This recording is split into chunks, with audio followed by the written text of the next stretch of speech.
મૂકી જાઓ, હું રાજકાજ કરીને પાવર તો કરીશ અને પછી તમારી પાસે મોકલીશ.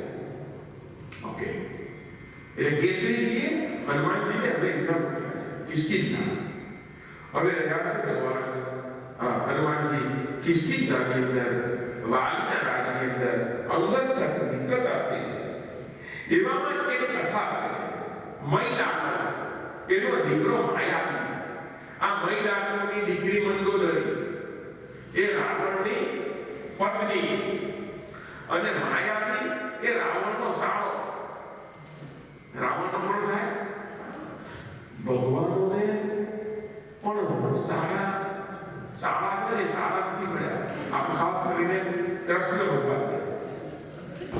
ભગવાનનો એક સાળો છે, એનું નામ છે જલંધર રાક્ષસ. ભગવાન કૃષ્ણનો સાળો વિષ્ણુ એટલે તો કેવી રીતે સમુદ્રમાંથી જલંધરનો જન્મ થયો. શિવ કથાની અંદર બહુ લાંબી વાત છે એટલે કહેતો નથી, પણ આટલું સમજી લેજો. કહું છું કે જલંધરનો જન્મ સમુદ્રમાંથી થયેલો. લક્ષ્મીજીનો જન્મ ક્યાંથી થયો? સમુદ્રમાંથી. એટલે લક્ષ્મીજી અને જલંધર કોણ થયા? ભાઈ બહેન થયા. હવે લક્ષ્મીજી સાથે ભગવાન પરણ્યા એટલે સાળો કોણ થયો? ભગવાન છે. અચ્છા, બીજો સાળો ભગવાનનો બહુ રૂકમી, રૂક્ષ્મણીનો ભાઈ રૂકમી. એ મારવા માટે આવેલો બદેવીને, કૃષ્ણ ભગવાનને. જ્યારે રૂક્ષ્મણીનો હરણ થાય છે ત્યારે મારવા માટે પૂછા. અહીંયા તો નવી વાત છે, માયાવી એ લડવા માટે આવે છે. કોની સાથે? વાલી સાથે. કારણ કે વાલીએ રાવણને કાંખમાં 6 મહિના સુધી રાખેલો. એટલી તાકાત વાલીની. 6 મહિના સુધી કાંખમાં રાખી મૂકેલો. અને એનું પેલાને મનની અંદર હતું, ગમે ત્યારે માયાવી એટલે એનો બનેવી થાય. પણ રાવણ મારા બનેવીને તે કાંખમાં રાખ્યો તો હું આ લડવા માટે આવું છું એમ કરીને એ લડવા માટે આવે છે. પંપાપુર એટલે જે સ્થળનું નામ છે, ત્યાંનો દુર્ગ કિલ્લો, દુર્ગ એટલે કિલ્લો. ત્યાં આવીને વાલીએ કહ્યું કે માયાવીએ કહ્યું, હે વાલી, લડવા માટે બહાર. વાલી અને સુગ્રીવ બંને ભાઈ છે, બંને ભાઈ ભાગેલા છે.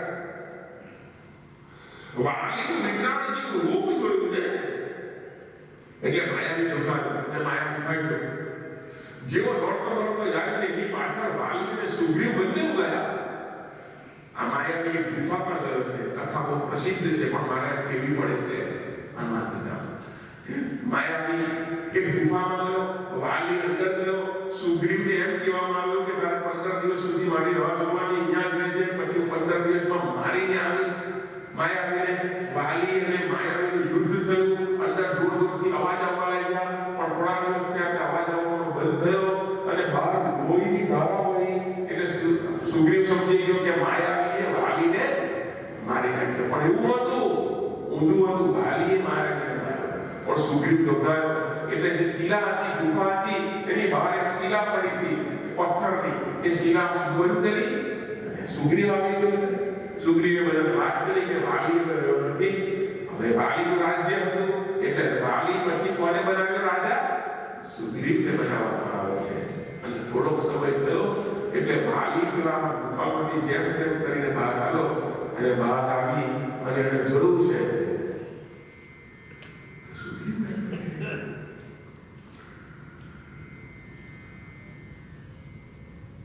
ત્યારબાદ કથા આવે છે. મારવા માટે સુગ્રીવને મારવા માટે વાલી જાય છે. હનુમાનજી સુગ્રીવની રક્ષા કરે છે. હનુમાનજી અને સુગ્રીવ બંને દોડતા દોડતા મતંગ ઋષિના આશ્રમ ઋષ્યમુખ પર્વત ત્યાં આવ્યા છે. વાલીથી ઋષ્યમુખ પર્વત પર આવી શકાય નહીં. કેમ? કારણ કે મતંગ ઋષિનો શ્રાપ હતો. એક વખત બિંદુવી નામનો રાક્ષસ હતો, એટલે વાલીએ માર્યો અને એને મારીને મસ્તક જે હતું એ સીધું ફંગોળ્યું. તો મતંગ ઋષિ જ્યાં તપ કરતા હતા એના ખોળામાં બિંદુવી રાક્ષસનું શિર એનું મસ્તક પડ્યું. એટલે મતંગ ઋષિએ શાપ આપ્યો કે હે વાલી, તે મને અપવિત્ર કર્યો છે, જા તું મારા ક્ષેત્રની અંદર, મારા પ્રમાઇસીસની અંદર આવશે તો તારા 100 ટુકડા થઈ જશે. એટલે વાલી આવી શકતો નહોતો. એની વાતની હનુમાનજીને ખબર હતી. એટલે હનુમાનજીએ આ જગ્યા પર લાગ્યું. હવે બને છે ઘટના એવી બને છે, સાહેબ વિચારો, કોઈનો શ્રાપ લેવો નહીં, અને ખાસ કરીને ઋષિઓનો શ્રાપ એ જમાનામાં બહુ વાત થઈ છે. કોઈનો શ્રાપ નહીં, કારણ કે સંતોનો તો ખાસ કરીને નહીં રહે. એવા સંત પુરુષ હોય, જે સદગુરુ હોય, જે ઋષિ હોય, કોઈ સાધુ હોય, એનો શ્રાપ. કારણ કે સંતમાં કેટલી તાકાત છે એનો અંદાજ નથી. આપણું લખન ભાલ પર લખેલું જે હોય ને ભાઈ, એ ખાલી સદગુરુ અથવા તો સંત જ બદલી શકે, બાકી કોઈની તાકાત નથી.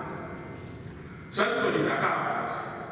પાપીઓનો તો ઉદ્ધાર કરે. અમારા પુરી મહારાજ લખ્યું છે ભજનમાં, હે પાપી નાનો તો ઉદ્ધાર, હારે હા પાપી નાનો તો ઉદ્ધાર, સંતો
ભગવાન રામ અને લક્ષ્મણ 14 વર્ષના વનવાસમાં 13 વર્ષ પૂરા થઈ ગયા હતા અને 14મા વર્ષે રાવણે સીતાનું હરણ કરેલું.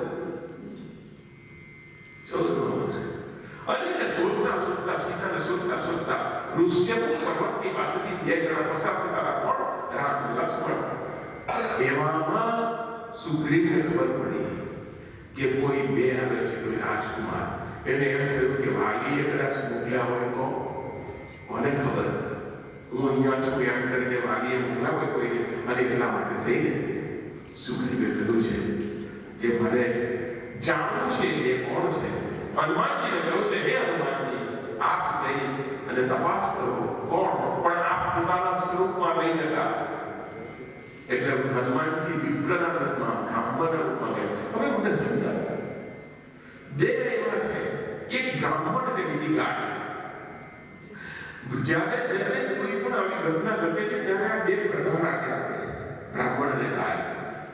જ્યારે ધરતી પર દુષ્ટોના, પાપીઓના, દૈત્યોનો ત્રાસ જ્યારે વધ્યો ત્યારે ધરતીએ રૂપ પણ લીધું કે ગાય. તમને ખબર નહીં તે તો આ એક વાત છે કે પહેલાના જમાનામાં લડાઈ થતી, કોઈની સાથે ઝઘડો થાય તો પગે લાગીને એમ જઈને કે મને માફ કરો, હું તારી ગાય છું. ગાય છે.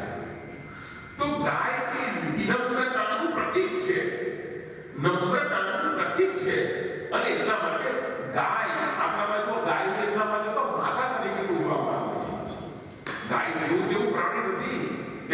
કોટી દેવતાનો જેમાં વાસ છે એની ગાય. અને બીજું ભગવાનને ભાવી ગાય છે.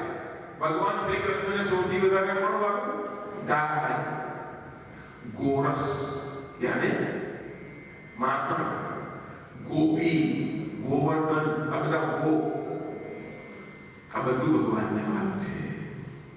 અને આ ગાયનું સ્વરૂપ લે, બ્રાહ્મણનું સ્વરૂપ લે. બ્રાહ્મણનું સ્વરૂપ લેવાથી તમે લઈ લો, તમને ગમે એટલો ગુસ્સો કોઈની પર હોય ને એ બ્રાહ્મણ સામે હોય તો તમે એને મારી નહીં શકો. એક સમય અટકી જશો. આ ભૂદેવ છે અને મરાય નહીં. ગઈકાલે આપણે કથામાં વાત કરી તે ઇવન તો દ્રૌપદીએ પણ કહ્યું છે કે બ્રાહ્મણને મરાય નહીં. ઉચ્ચતા એસા બ્રાહ્મણો મિત્રાંકુલ. એને મરાય નહીં. તો બ્રાહ્મણને મારવું હોય તો શું? તો કહે છે કે ભાઈ તે સમયની અંદર કે બ્રાહ્મણ હજુ પણ બ્રાહ્મણને મારવું હોય તો એની હત્યા કરવી એ જરૂરી નથી, પણ બ્રાહ્મણનું અપમાન એ બ્રાહ્મણનું મૃત્યુ છે. બ્રાહ્મણે પણ બહુ ધ્યાન રાખવું જોઈએ.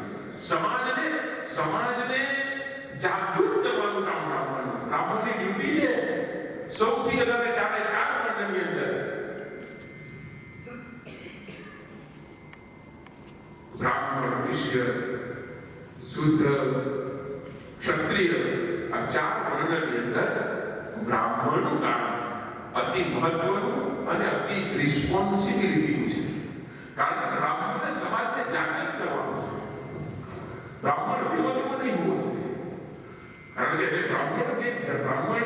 બ્રાહ્મણના કોળીએ જેનો જન્મ છે એટલે ખૂબ ગર્વ રાખવો જોઈએ કે હા ભગવાન મને બ્રાહ્મણનું, અને એટલા માટે બ્રાહ્મણનું ઉત્તરદાયિત્વ બહુ જ છે, બહુ જ જવાબદાર છે. સમાજને જાગૃત કરવા માટે થઈને, સમાજને સતત અને ભગવાનનો નામનો પ્રચાર કરવા માટે થઈને કોઈનો અવતાર થયો હોય કોઈ બ્રાહ્મણ છે. એટલા માટે ભૂદેવ છે. ભૂ એટલે ધરતીનો દેવ બ્રાહ્મણ છે. અને એટલા માટે બીજાનું કોઈનું રૂપ નહીં લીધું. હનુમાનજીએ કોનું લીધું? વિપ્રરૂપધરી કપિતઃ ગયૌ માથનાઈ પૂછત અસભયૌ. વિપ્રનું રૂપ લીધું, બ્રાહ્મણનું રૂપ લીધું છે. અને હનુમાનજીએ જઈને એ 2 રાજકુમારોને પ્રણામ કર્યા છે. જેવા પ્રણામ કર્યા એટલે 2 રાજકુમાર રામ અને લક્ષ્મણ હવે ત્યાં સુધી છુપાય. तन की जाने मन की जाने जाने चित की चोरी वाके आगे क्यों छुपाना जाके हाथ में डोरी. જેના હાથમાં મારી તમારી ડોરી છે એનાથી કોઈ દિવસ છુપાવવાનું નહીં. યાદ રાખજો મેં કાલે પણ કહ્યું કે 2 ની આગળ છુપાવવાનું નહીં. એક ભગવાન ને બીજો તમારો સદગુરુ, એની આગળ છુપાવવું તો પણ છુપાવવાનું કઈ નહીં છુપાય. એને બધી ખબર હોય. આપણે ઘરેથી બહાર નીકળીએ ને મંદિરે જવા માટે એટલે ઓલાને ખબર પડે કે આ ઘર કાઢે માનવા આવવાનું છે. એ કઈ એમને નથી સાહેબ. તમે જુઓ એની આંખ ખુલ્લી જ છે, પડદો બંધ કરવાની કરી દેવામાં આવે, પટ બંધ કરી દેવામાં આવે, તે છતાં એના કાન અમુક સુધી જ છે મૂર્તિના. નાક પણ અંદર આવો તો થોડે સુધી, મોઢું પણ બંધ છે, પણ એની આંખ ખુલ્લી છે. રાત દિવસ જોયા કરે છે what we are doing. એમને એમ જ લાગે રાત્રે પણ જોવા વાળો છે. સાહેબ ભગવાન હોશિયાર છે. મારા રામ ભગત લખે છે સૂર્ય ચંદ્ર 2 એમ્પાયર છે, જુએ દાવનો ભાવ. ભગવાને આ જગત છે આખું એ શું છે? જગત આખું શું છે? ક્રિકેટનું મેદાન છે. સાંભળો, ક્રિકેટના મેદાનની અંદર રમવા વાળા કેટલા? રામ લેવા વાળા 2, આઉટ કરવા વાળા 11, ને આ તમાશો જોવા વાળા લાખો કરોડો અબજો.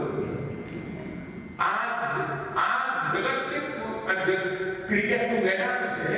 એની અંદર આપણે બધા જ રમવા આવ્યા છે. રમતા આવડે તો રમવાનું, અને નહીં આવડે તો પણ રમવાનું. એવું રમવાનું કે લોકો યાદ કરે, ઉપરવાળો યાદ કરે. તમે કહેતા હોય તો થાય એટલું કે પછી બહુ સમજી છે. આજે 10 વાગે તો પણ વાંધો મારા બેટા બોલે વાંચી.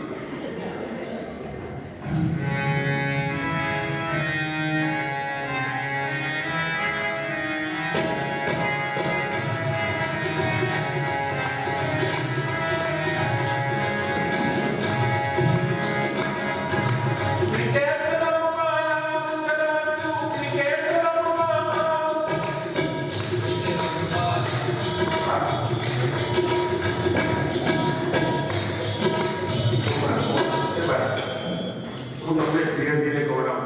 આજે ભલે તમે જે હોય એમાં તમને ક્રિકેટનું જ્ઞાન આપી દો, એટલી સરસ વાત છે. ધીરે ધીરે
મારે ને તમારે એક દિવસ આઉટ થવાનું છે, પણ રમવું તો પડશે. બીજું, તારા દાવને નિષ્ફળ કરવા વિરોધીઓના રમવા વાળા 2 હોય, આઉટ કરવા વાળા 11 હોય, અને તમાશો જોવા વાળા હજારો ને લાખો ને કરોડો હોય. એમ તમે સારું રમશો સમાજની અંદર, સંસારની અંદર, સારા કામ કરશો તો એમ નહીં સમજતા કે ભાઈ ભાગી ગયા. તમને આઉટ કરવા વાળા ને ટાંટીઓ ખેંચવા વાળા બહુ પડ્યા છે. તમને સારું બધાને એમ નહીં કે ભાઈ હવે આ કથા બધા રાખવાની એવી કેવા વાળા પડ્યા છે.